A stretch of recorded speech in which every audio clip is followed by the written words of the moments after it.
Welcome everyone to our, I guess, second episode, unless we decide to put these out of order, in which case y'all are gonna be super confused. But that's what we're trying to do here.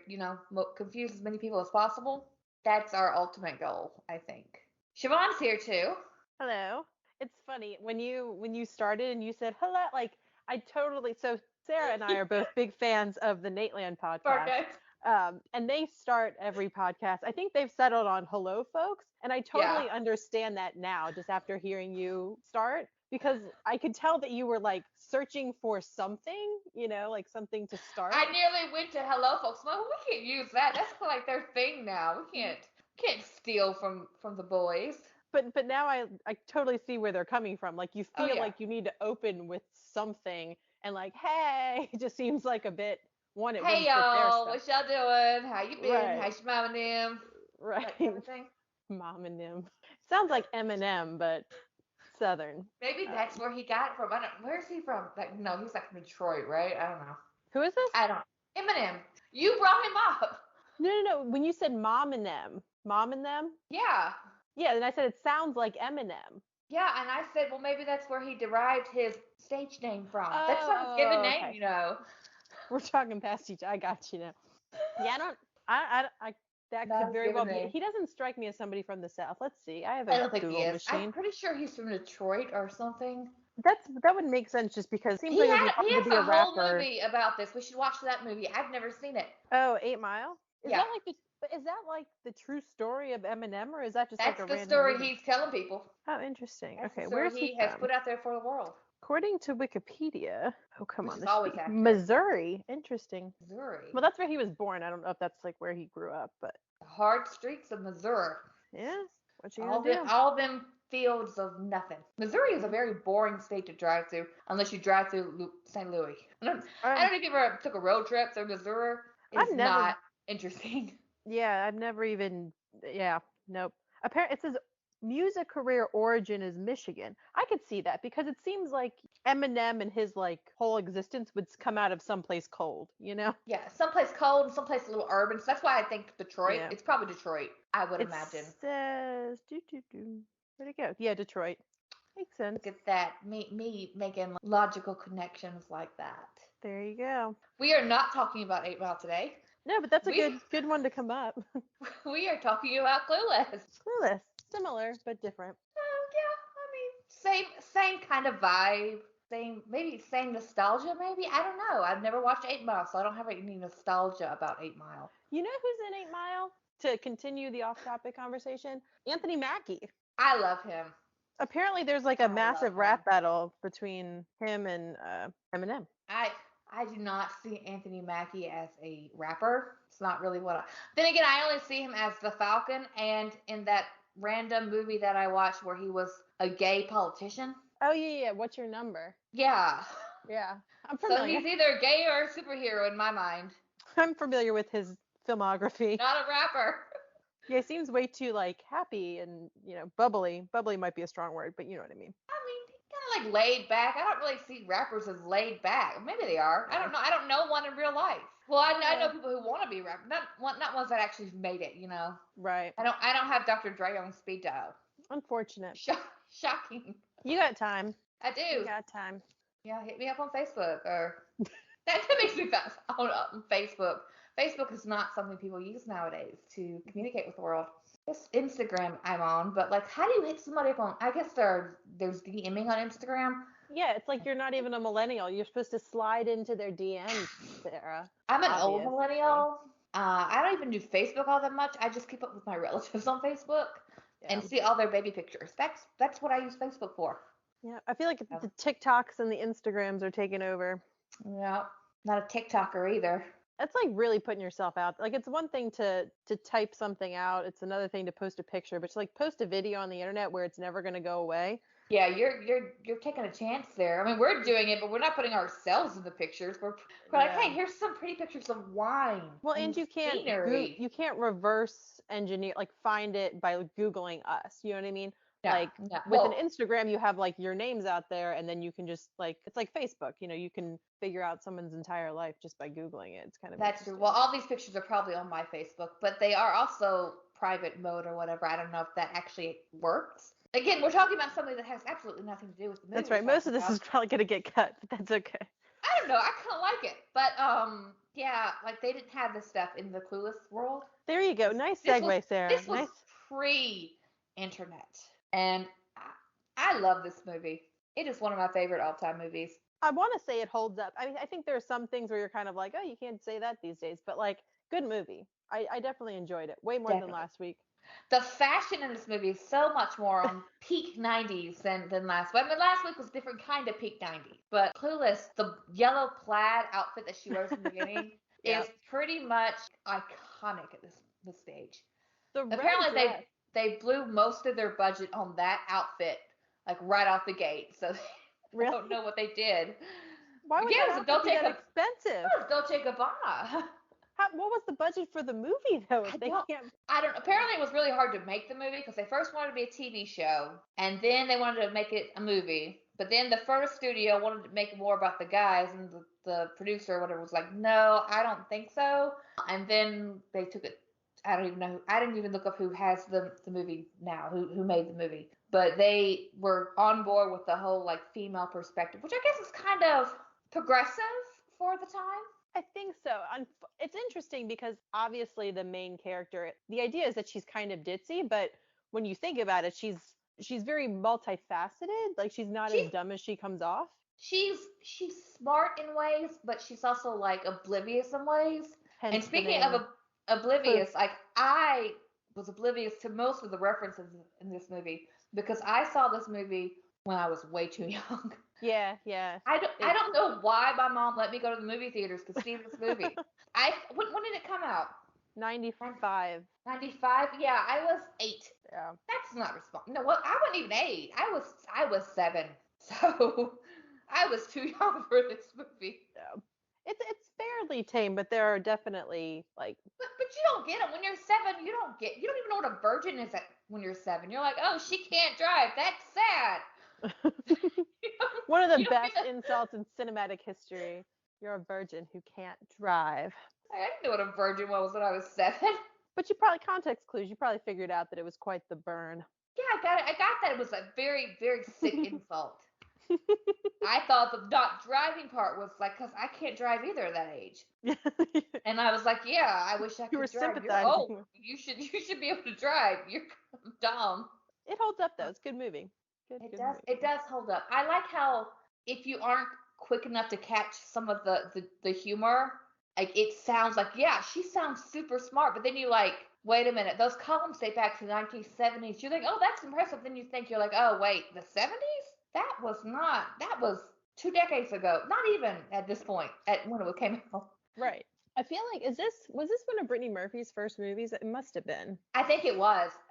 She was, I think she was the only actual underage actress on set. She was 17 at the time. So she had to have her mom with her there. So that's another interesting thing, is that usually with like high school movies, most of the actors and actresses are like, 25 or whatever. Yeah, they actually intentionally casted this movie young so that they didn't have like 27-year-olds in the roles. The only exception was Stacey Dash, the girl who played Dion. Mm-hmm. She is actually like 26 in the movie. She had a kid. She had a 6-year-old kid. She was like 10 years older than, I guess, the youngest member, Ty, Brittany Murphy. Yeah. But she fit the role so well, and she doesn't look any older than anybody else. No, she doesn't. Speaking of people who don't look old, Paul Rudd. That man does not age. Timeless. Does not age. Looked good then, looks good now.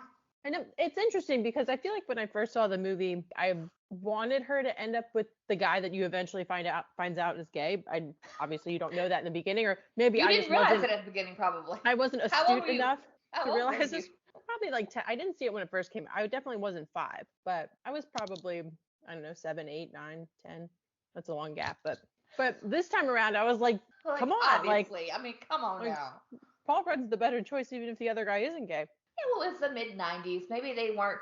I don't know. I feel like even in the mid-90s, you'd see that guy and like, that guy is definitely a homosexual. Yeah, nothing wrong with that, but like, I mean, he cared a little too much about his looks. Yeah. Okay, so I feel like we should like pause for a moment. So this early in the podcast and give like a slight summary of the movie. I realized we didn't do it with The Matrix, but Just in case people have forgotten what the movie's about, we should That's a good call. Good call. probably orient them to what we're talking about. Yes. So basically, the plot of this movie is we have this young, rich, popular girl who likes to meddle in other people's relationships, and it backfires on her.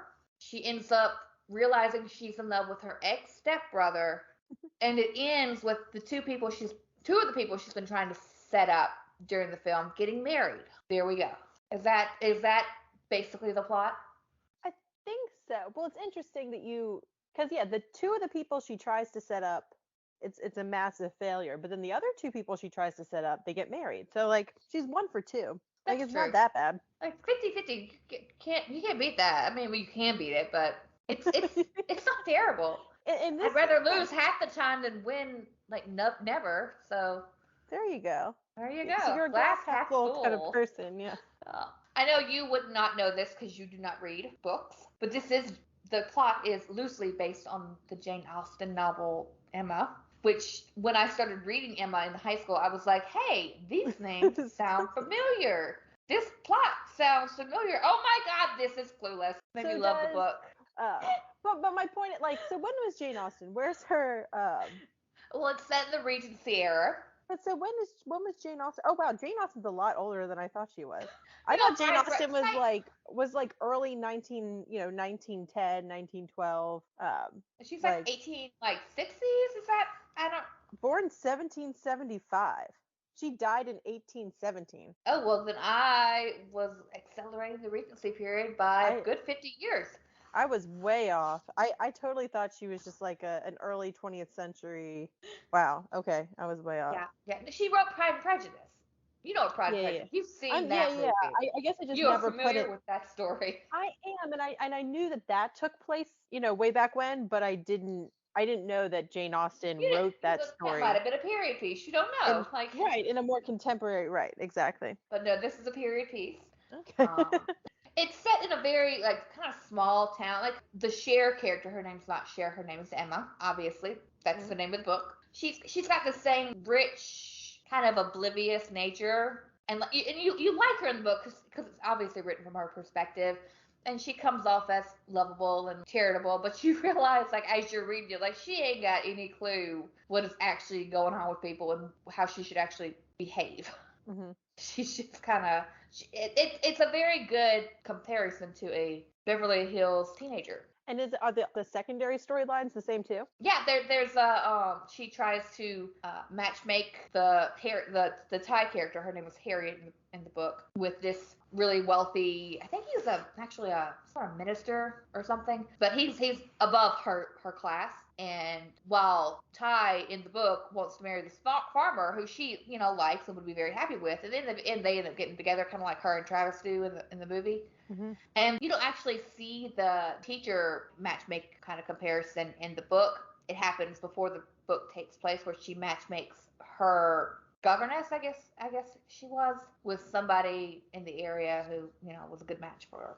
So that's where she got the bug from, and she tried to carry it over. And then she slowly realizes she's in love with the Paul Rudd character, who's called Knightley. And in the book, he is not her ex-stepbrother, but her sister's husband's brother. Okay. So still not related, but kind of related. Yeah. Not blood relative. Okay. Yeah.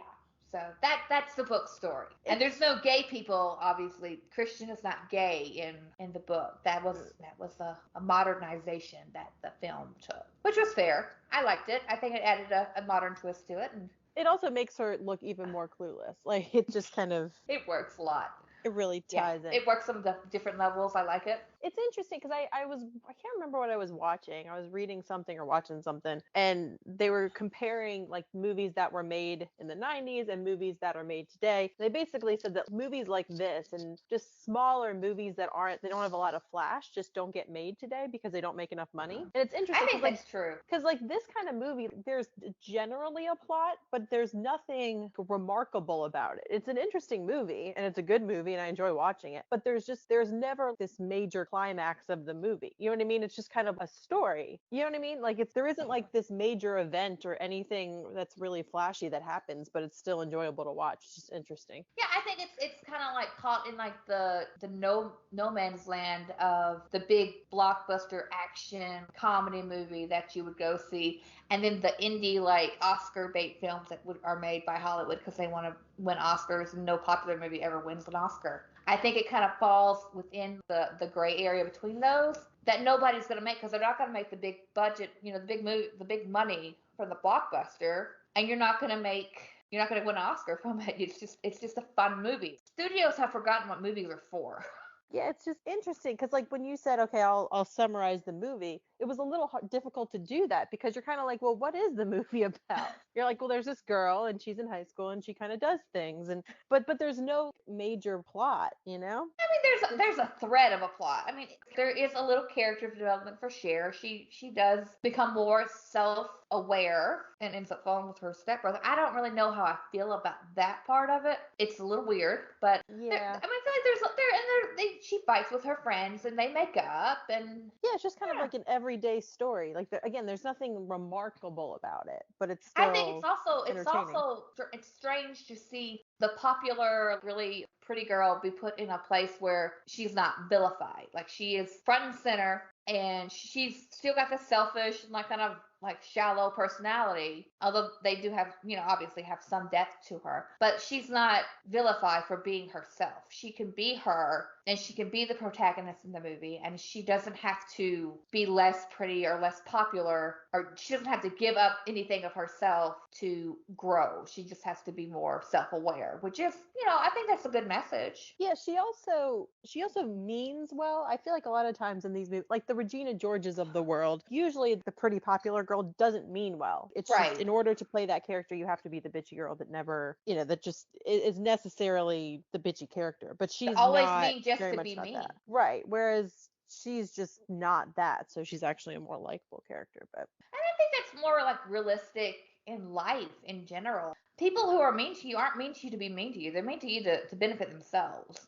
People aren't well, mean to people because they want to be mean. They're not against you. They're just for themselves. And sometimes that can play as mean, but it's not actually mean. It's just self-interest. right. And like she grows out of her self-interest. That's what the movie ends up doing. I mean, she still has her self-interest, but she grows to be more aware of other people's interests and maybe that they have merit as well. Right. Well, and I think obviously when you're in high school, people are a lot more shallow, but I also feel like, at least in my school, like the popular people weren't necessarily the bitchy girls. Like because people don't like people who are mean. Like in order to actually be the popular person, a lot of times you can't be that jerk person. The That's most true. popular people tend to be, yeah, they tend to be good looking and athletic and all of that. But a lot of times they're also just like good, nice people because that's why they're popular, because people want to spend time with them and want to.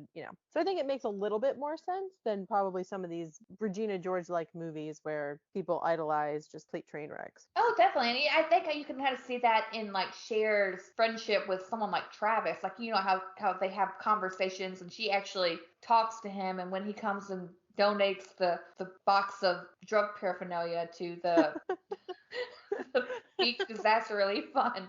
She doesn't talk down him. She doesn't insult him. When he gives her the flyer, the fact that he actually gave her a flyer, hey, come see me skate at this thing that not everybody's going to go to. And she says, sure. I feel like that shows that she's less, like she's popular, but she's popular because she's accessible to people. People like Right. her. Right. I also just feel like the movie's pretty funny. Like watching it again, I was like, all right, there's actually some really funny parts of this movie. Of course now they're all escaping me, but I like mean, you, just some of the everything's. banter back and forth. I was just like, this is pretty good. It's very witty. I like that It it's is. witty. It's smarter than you would think that a teen movie would be. And Yeah. not because it's based on a novel by, some 18th century writer. It's because it's of 17th century? Whatever. Anyway, 16th, right? 18th. I have no idea when she wrote this. Yeah, I don't know when she wrote it. Anyway, it's not because it was written by some famous author. It's because the writer of the film was witty and Yep. funny. Because that stuff's not in the book. Right. If it was, it wouldn't translate well. Right. Like, they use very big words in this movie, and even if you don't know what they Sporadically. mean, they're funny the way they say them. Oh, She calls British STEM the existential, and I'm like, okay, that's funny. So good. So good. So great. I love it. Did What's your enjoy it.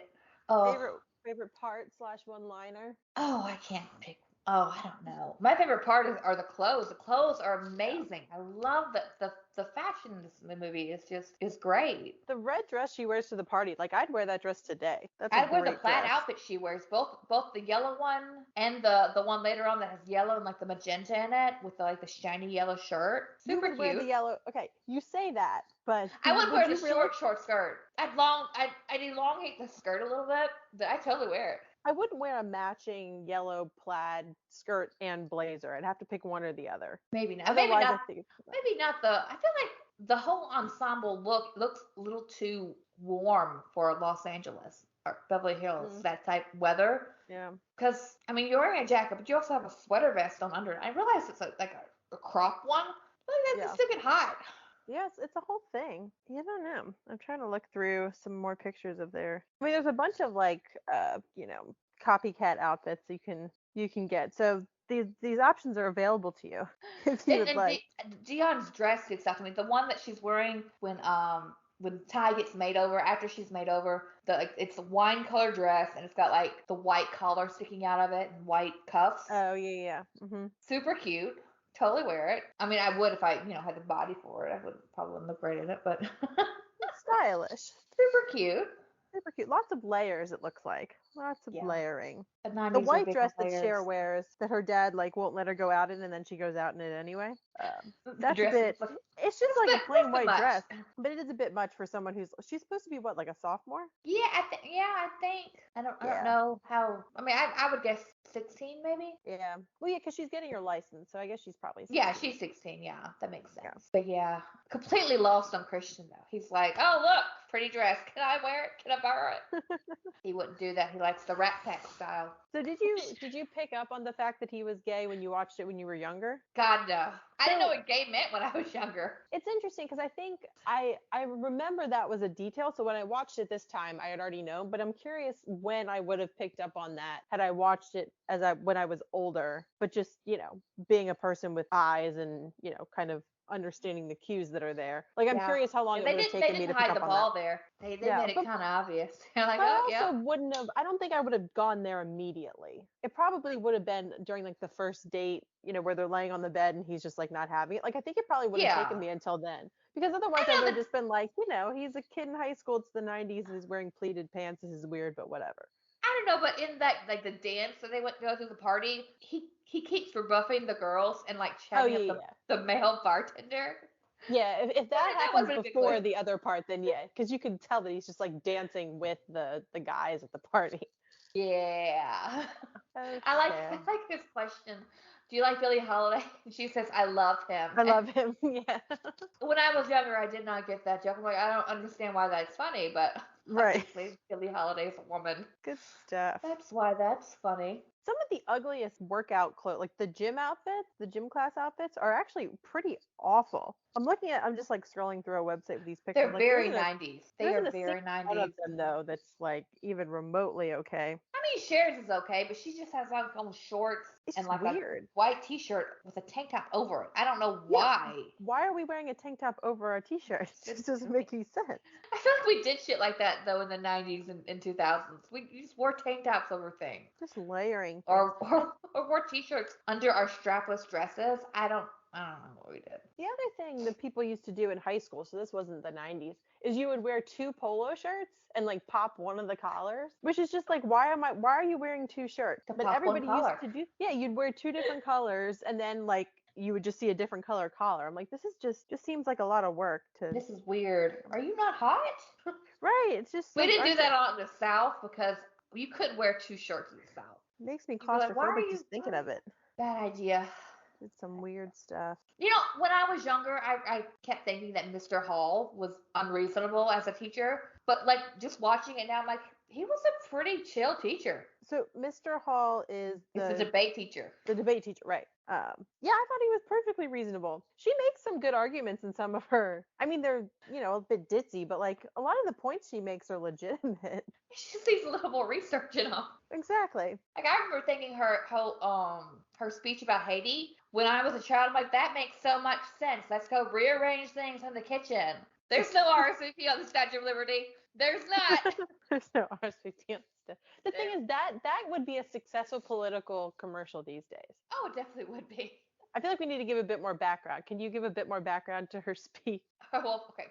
So she starts out, she says, okay, so the Haitians, she says Haitians, she means Haitians. This was a mistake that Alicia Silverstone actually made. Oh, The director was like, don't correct her. This is gold. Exactly.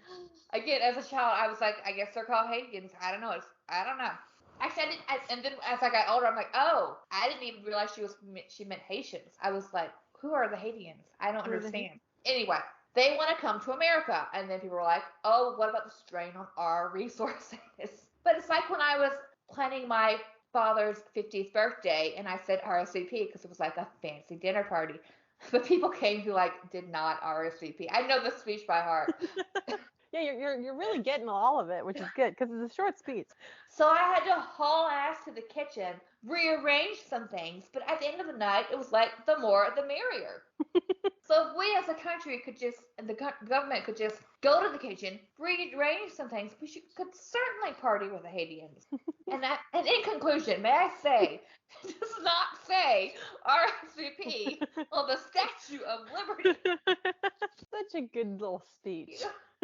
I don't think that's the speech I was talking about when I said I feel like it's the other speech where she makes like a legitimate point. About violence on the news. Yeah, they can still watch the news. I mean. Right. But yeah, the Haitian speech is great. And then everybody cheers and it's just like a moment. And... Of course it is. You've got to cheer the popular girl. Of course. Who's playing with her gum that matches her outfit. Exactly. Of course. Why wouldn't it match her outfit? But that speech would totally work in a political campaign these days. Oh, yeah. Give me 30 seconds on Haiti. Go. Yeah. The whole, like, there's no RCP in the Statue of Liberty. I could see that being the tagline of a campaign. Easily. Actually, somebody should do that and just see if anybody notices. Can you run on that campaign? Whatever works. I'll put that in my speech whenever I end up running for office, if I ever do. Like, may I remind you, it does not say RSVP on the Statue of Liberty. Look it up. It's in the thing.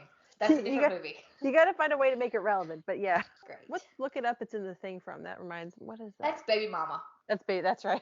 That's another good movie. Oh, yeah, he was actually pretty, like, I remember, I thought he was like a hard-nosed, very strict teacher when I was, no, he was actually very chill. He let Travis go up there, give a whole speech about being tardy. Yeah, I mean, look, I can't imagine that it's much fun being a high school debate teacher. I mean, I assume it's great for some people, but, like, you probably have to put up with a lot of ridiculousness like that, so. Especially if you're in a school where all the kids are richer than you are. And you're like, I drive a crappy Toyota, and y'all drive BMWs. I hate you all. Yeah. Everybody's an ass. Yeah, totally get it. But him and Miss Guys are so sweet together. I'm like, aw. It's very cute. Their characters aren't overly developed, but very cute. No, I think they're cute together, though. I think they're very cute. I think Josh is pretentious as hell. He's reading Nietzsche by a pool. Did you catch that? No, I didn't catch like which book he was reading. Yeah. Definitely reading Nietzsche, and I'm like, okay, you're definitely in that college. Oh, I just took a philosophy class and I know everything, and everything is like so questionable or whatever. It's life. One of those types who wants to do environmental law, not corporate law. I don't know why Mel is pushing corporate law. He doesn't do corporate law. He's a litigator. What the heck? Her dad. Yeah, her dad. Yeah, it's not 100% clear what he does. Well, he's a litigator because he's looking through depositions. Because she says at the beginning of the movie, Daddy's a litigator. That's like the scariest type of lawyer. I mean, I guess it's scarier than like a corporate guy. Because, like, what's the corporate guy going to do? He's not going to sue you. No. I will merge with your company, sir. Well, yeah, I guess you could, yeah. I will dilute your stock. I don't know what I'm talking about. That's no idea what corporate guys do. Just, push money around and sign deals and... Pretty much. That's about it. Fact checking, doing due diligence, that type of thing. This really is much more difficult when you like the movie. It really is. We're so much funnier when we're bashing the movie. I feel like we still got some good stuff. Oh yeah. It's got some good stuff. We'll have to keep the stuff about 8 Mile at the beginning, though. Oh yeah. It's Keep just it one a of those things comparable where length of like the other one. as you do different ones, you kind of realize like what works and what doesn't, you know? Yeah. And you just kind Yeah. of like it's interesting thinking through like for, what movies to do next and that sort of thing. Just thinking through like what works and what doesn't. Well, let's talk about the morality of her getting together with her ex stepbrother, because I That's a know good topic. a lot of people have a problem with that aspect of the film. Hmm. What are your thoughts? So, okay, so to state the obvious, she's not actually related to him, which I'm Right. like, so that's a good. The other thing is that it's not like they grew up together, lived in the same house for like 12 years, and so they effectively have a brother-sister relationship. My understanding is that like their parents were married for 2 years or something, and then he went off to college, and so they never really established a firm brother-sister relationship. They just kind of like lived together for a couple years and like had that whole, oh, boys are icky, girls are icky in that phase of their life. Right. So it is a bit weird, but I would feel more uncomfortable if, or I should say less comfortable, if one, obviously, if they were related, but two, if they like had actually had a brother sister type relationship before it kind of turned into what it turned into. But there is still like a little bit of an ick factor. But I'm not really sure where that comes from, aside from the fact that the basis of their original relationship was one that was a familial relationship. I wonder how close his relationship is with her dad, because I mean he's at their house and like obviously there's some sort of like her dad still feels some sort of parental responsibility towards him. Right. So I wonder, it just feels like that might be weird from his perspective, but obviously he's all for it because he's smiling when Josh is getting overprotective and wanting to go run off to the party to protect her from this gay guy. Yeah. So obviously he don't have a problem with it. So I guess if he Right. don't have a problem with it, I don't have room to judge. Yeah. But Do you still feel like it's a bit icky, even if you can't describe why? I don't know. I've never been in this situation before. My mama never remarried after my dad died, so I didn't have to interact with any other kid like in this type of environment. Like kind of like, hey, our parents are together, and we had to just stuck with each other for a couple years. I don't know. But again, it's different from like a movie like Cruel Intentions, when there's definitely some like weird stuff happening while their parents are married to each other and they're living under the same roof. Yeah. That's And that's icky. that's the other thing too, is that their parents are divorced at this point. So it's like they do everything they can to make it not icky. Like they're not related. They didn't really grow up together. Their parents aren't together now. So it's Yeah, and that house is big enough so they didn't really interact too much when they actually were living together, probably. yeah. There is still just kind of like a weirdness to it for obvious reasons, but Yeah, it'll give you pause. right. But But actually, I think it's either the producer or the director of the movie or the writer, someone who like was in charge of writing the movie. Her grandparents had this story where they were step siblings and they ended up getting married, and that's where she got the relationship from. I don't think they were ex step siblings though. I think they were just yeah. full on step siblings. But that's why she didn't think it was weird. I think it depends too on, again, like on how long you had a sibling type relationship. Like if your parents got married when you were 2 and you grew up in the same house with somebody for 16 years, then it would be kind of weird. Yeah, I can see that. Yeah. Because you've always had a relationship that was essentially a sibling relationship, and then you Yeah. went from that to whereas here it was just kind of like Like, I don't know almost like how long they were married, but they right. definitely made a point of saying you were barely even married, Right. which I don't know what that means, but Right. could have been too long. Right. Yeah, it doesn't creep me out too much. I mean, I never personally was too bothered by it, but I know it gets some criticism for that, and I Yeah. just see what your thoughts were. Well, You it's obviously interesting. think it's totally fine. Well, I think a lot of times in movies, you can tell who's going to end up with who. In like romantic comedies and like girly type movies, like you can usually tell, like in Legally Blonde, there's no question once you meet Luke. Yeah. What's his last name? Is it Luke Luke Owens? Owens. Luke How do Owens. you forget Like, one of the Owens brothers' names? I just couldn't remember the last name. But once you meet his character, you're like, okay, I see what's going to happen. He's a jerk. She's going to leave him. And you can totally tell. But here, Yeah. like you could kind of, but it's you don't necessarily go there immediately because of that sibling relationship. So it keeps you guessing at least a little bit more than in some other movies, maybe. That's true. Yeah. Also, can we talk about how she was totally flirty with Elton throughout all the montages they showed in the movie before Ty showed up? Right. Yeah. And then she acts like it comes out of left field that he thinks she's into him. Right. It is odd though that he has a picture of Ty in his locker. Yeah, that's weird. Because she took, like, I get that she took the picture, but that's still weird. Like, you wouldn't do that. No. That part doesn't hold up. No, that's weird. Yeah. I think he's just stupid there. Right, exactly. Again, she was the one with the camera. Maybe she wasn't in any of the pictures. Yeah, but then you would just take a picture. I don't know. It just seems like a very weird thing to do. It's an odd choice. Yeah. Yeah. I hear you refilling. I need some more wine. I'm going to go on a tangent for a second because it just sparked my... This is a completely different movie and has nothing to do with this movie. But the only romantic comedy where I did not see the ending coming was Something Borrowed. But Something Borrowed is a fantastic movie. As somebody who went to law school and it's just... Oh yeah, it's definitely a good movie. Although some parts were you really didn't remember that part of it? When she's studying negligence and they're like, duty, breach, causation. Oh, what's the last one? What's the last thing? Damages, you stupid idiot. But that is, anyway.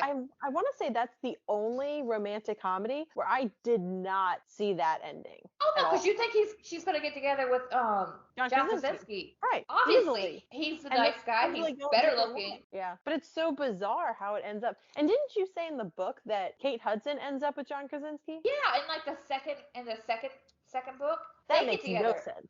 She gets pregnant with what's his face's baby. The guy who plays on Reba. Yeah. She gets pregnant with his baby, and then she moves to London and stays with him uninvited. He did not invite this woman. He doesn't like her. Right. And then they end up together. See, that makes no sense. And I haven't read the book for the first book, obviously. But in the movie, there's absolutely no way those two people would get together. Absolutely nobody in those movies or books are good people. Nobody. Except for John Krasinski. John Krasinski is a good person. He's a good person. Right. Nobody else. That's true. Terrible people. Yeah, it's a weird movie because you don't know who to root for because, like you said, everyone sucks. Now I want to watch that movie. Terrible people. I don't know why, but I really enjoyed that movie. I don't know why, because everyone's so just awful. And it's about lawyers and there's a love drama. Of course you love the movie. That's probably what it is. But I just find that movie so incredibly entertaining. It's very engrossing. I enjoyed it. I've watched it a few times. Yeah. I read the books. I enjoyed it so much. So the scene where I don't know any of these people's names in the book, but where the brunette guy and the brunette girl, what are their names? Dax and Rachel, are having a beer and they're talking about if you could do anything, what would you do? And they're essentially two lawyers having this conversation. And I feel like every lawyer has had that thought. Oh yeah. I think some lawyers like their job, and I don't hate my job. It's just that conversation is so amazingly relatable of just having two lawyers who spend all their time working just sit down and have the conversation of, if you could do anything, what would you do? And both of them pick something that has nothing to do with law. Is just so relatable in so many ways. I just think that's such a genius scene. Agree. 100%. I have had that conversation so many times with you, with other people. Yeah. I feel like no lawyer that I meet really, I feel like some of them do, and those make partner and make a lot of money. And the ones of us who are just we sometimes make partner too, but. Well, and sometimes I like the job. It's cyclical, sometimes some things are good. Sometimes it really sucks. Sometimes it's really great. But I think a lot every job. But yeah, I think that's true. But I think probably lawyers more so than others, and that's just my own bias, I think, have that. There's just such a large percentage of lawyers who don't want to be lawyers. You know what I mean? They're also not doing the right type of law, I think. And they're in the grind of we have to do better, we have to be bigger, we have to. It's very competitive. I feel like the problem that most attorneys have is the pressure. And it's pressure that's just built into the system. But once you remove yourself from that pressure of the big law atmosphere, I think it's a lot better. It's interesting though, because you'd think if you were a criminal defense attorney, you would have more pressure because those are real people whose real lives, not that people who work for companies, in a roundabout way, you're affecting real people, but it's so much more in your face, I would think, when you have a client who's potentially going to jail, and the actual real world implications would be more apparent to you. Criminal people are just different breeds. They have a passion for what they do. You can't go into either being a prosecutor or a defense attorney without fully committing. Like, this is my Yeah. passion. This is what I want to do. I believe in putting bad guys in jail, or I believe in saving people from the system. You either have one of those two mentalities. You don't go into either of those professions unless you're like, yes, Yeah. this is my calling in life. This is what That's I'm going to true. do. This is my vocation. Yeah. And so they're just different. Yeah, I think the people who excel in private practice and who are like, big litigators or whatever, I don't think that they love the job. I think they love the adrenaline and the feeling important and the challenge and the competition. It's all, they love the secondary effect of what they do, but maybe not necessarily the actual substance of what they do. I think And I'm sure there are exceptions, but that's probably right. And bringing that around to Clueless, see how we're going to go full circle there. yeah. I feel like Mel is one of, like, sure, his dad is one of those people. He likes arguing with people. He loves litigating. That's what he loves to do. He loves to generally, he probably loves staying up all night in his conference room in his mansion in Beverly Hills. I don't know why they're at his house and not at his office, but whatever. Yeah, that is kind of bizarre that he's like doesn't have a like he's the big boss, so if he wants to like be there. Foreshadowing COVID that, he's just like working from home. Like, that's not how that works. You wouldn't bring the files to your house. You'd have to go to the files. This is ridiculous, sir. But yeah, and I feel like that shows when he's like, I'm so proud that you argued your grades up. Then I'm more proud now than I would be if they were based on real grades. And I'm like, that's probably not a lesson you want your child to learn, but I guess. Yeah. I've never actually attempted to do that. Do you think that actually works with anybody? I imagine it's probably easier to go from like an F to a D than it is to go from like a B to an A. That's you know what I mean? True. Yeah, like the Nate I think yeah.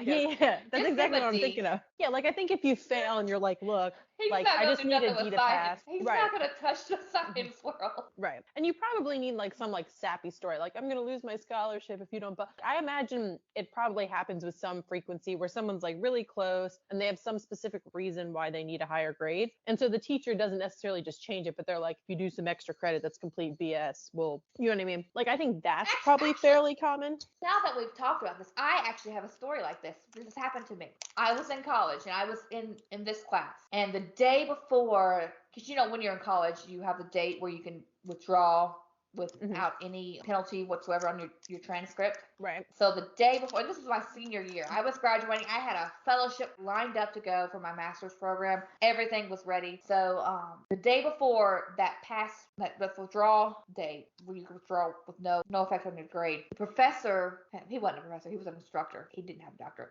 Emailed all the class, CCing like everybody, and like CCing our program head, that everybody needed to drop out now because they would not pass this class. In this class, you needed to graduate. So they needed to pass this class, and everybody was failing currently. Granted, there were no tests or anything. It was just like a senior project thing. So there was no like measurement of whether somebody was passing or not. He just said that I'm going to fail everybody, so they need to withdraw. And this was like the day of. That wasn't the day. It was the day of. It was like before 5 o'clock on the day of that we needed to withdraw. And that set me into a panic, obviously, because like I have all these things lined up, and you're saying that I'm not going to graduate in May because you're an asshole, basically. So I got my ducks in the row. I called the head of my college and said, hey, is there any way I can sub this class for anything else? And actually I found out that I could, but I didn't find that out until after 5 on the withdrawal day. So I could not withdraw from the class. So I went to him and said, hey, can I withdraw passing today, now that I know that I can sub the class? And he's like, no, I'm not gonna let you do that. Did it done yesterday. I'm not gonna do it. And I'm like, are you kidding me? But I'm like, are you kidding me? So I went to the head of the college. I bypassed the program director, which is who I should have gone to, like in the chain of command. I was like, I'm not even fooling with you. I went to the dean of the college, and I got him and the program director in the office, and they ended up changing it to a withdrawal passing. Why was the professor such a jerk? Why was the professor such a jerk? Like, and why would he CC everybody on an email that clearly demonstrates he's a jerk? Because he's a jerk. Because he was a jerk. That's the problem with giving people. It sounds like he wasn't a professor, but that's the problem with giving people tenures. They just do whatever they want then. No, he was an instructor. He wasn't even he wasn't a professor. He didn't even have a doctorate. I think he liked lording his power over people. And I was like, you know what? let's see power lorded over you. Got the grade change, withdrew, no penalty, graduated that May, and then I went on to my master's program and to eventually law school. So there you go. There's always a backdoor into things. There's always somebody who has a little bit of power that, is going to use it as much as possible because that's the only power they have. Never say nothing. It also helped that I had pretty much straight A's except for like one B in like calculus 4. And people were like, why are you failing her? Yeah. And then I had like this nice, great fellowship at University of Alabama lined up, and they were like, what? Yeah. I also had a backup plan in case that didn't work, but it worked. So that's the story of me graduating on time. Congratulations. Thank you. It's a good story now, but in real time, I'm sure it wasn't a lot of fun. Oh, it was devastating in real time. I was like, oh my God, are you kidding me? Such a jerk. Ugh, jerk. Men. Just generalize that to all men. There you go. That's not true. I've known some very nice men in my life. Anyway, so yes, moral of the story, you can negotiate your grades in some certain situations. You might have to call on a higher power, though, whether that be the dean of a college or God or whoever. Or God. Give Thor a call. Maybe Chris there you go. Could help. Yeah, I imagine obviously some people are more susceptible to that than others. But I think people just throw around extra credit and they're like, all right, fine, just do this extra credit. Even though you sucked at the regular credit, I'll just give you extra credit to bump you up and get you out of my hair. Oh, as a fun aside, I actually got, as an unrelated point, that semester in my psychology class, I missed the first test because I was in the habit of just skipping class because it was a freshman level class. And I was a senior, and I was like, this stuff is really easy. So I ended up skipping one too many times, missed the test. However, this guy was like head of like the School of Psychology's counseling, like master's program or whatever, and gave like 40 extra points, extra credit added onto your grade if you did counseling did some counseling sessions with their students just to give them experience. So I did that, got an A in the class because that bumped me up enough to get an A because obviously I made an A on all the other tests because they were easy. So do what you gotta do.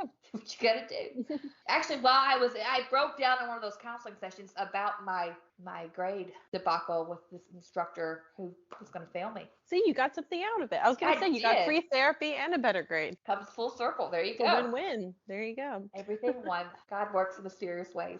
See that. Right. So Clueless. Good movie. Go back to the movie. Good movie. I liked it. I guess we're gonna go back with the questions. Did you like it? What would you change? And what did you learn? Take it away, Siobhan. Yes, I did like it. What would I change? I don't know what I would change. It's a hard one. Pretty perfect movie. Well, I just don't know, because again, the plot is just so like fluid and it's hard to, because changing one thing wouldn't really affect something else. You know what I mean? Because it's just so, I don't know. I do think and I realize that this is just like reality, but I think the whole focus on 16-year-olds having sex is like not the greatest thing ever. Like I realize that relationships are important at that point, but they just seem a bit young, and maybe that's just me being old. Fair. So it's just odd watching it as you're 30 and you're like, these kids are half my age. This is just weird. So maybe that. And what did I learn? I guess she's not as clueless as you think. Like she's clueless and she's not clueless, like she's definitely missing a few things, but she's also pretty smart in a lot of ways. She just articulates it in a ditzy way so people don't take her seriously. So I think it's just that no matter how great your point is, you kind of, if you don't package it well, no one's going to listen to you or care what you have to say. That's a good point. Like presentation is very important, even though you might not wish that were the case. Right. You've got to package yourself in a way that makes you look respectable to the world. It's actually a very Legally Blonde-esque kind of argument. Right, exactly. And it doesn't necessarily mean that you have to change yourself, but you just have to be more articulate. Right. I could learn that lesson a lot. I'm not very articulate. I feel like this podcast is proving that point. Yeah. Well, I think it's more like, obviously it matters when it matters and it doesn't when it doesn't. So that was a very obvious statement, but it matters when it matters and it doesn't when it doesn't. Obviously.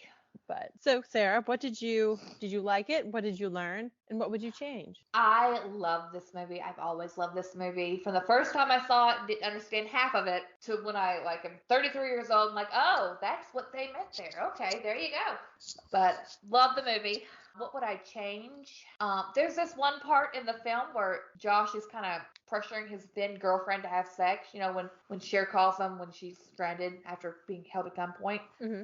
I thought that kind of made him seem kind of sleazy. Did not care for that. But I mean, I guess that's all guys are sleazy at some point, but I don't need to know that Paul Rudd could be sleazy.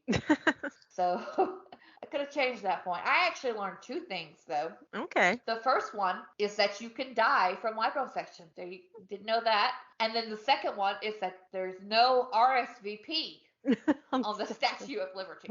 There's no RSVP, but you do have to jump through a lot of hoops. There's But still a lot of paperwork. It's not on the statute though. It's true. It's not on the Statue of Liberty, but yeah. If you're tired, you're hungry. That's on the statute, right? I don't even know what it says. I don't know what's on the little pad in the Statue of Liberty. That's really not legal. That's just it's more France like came up with that.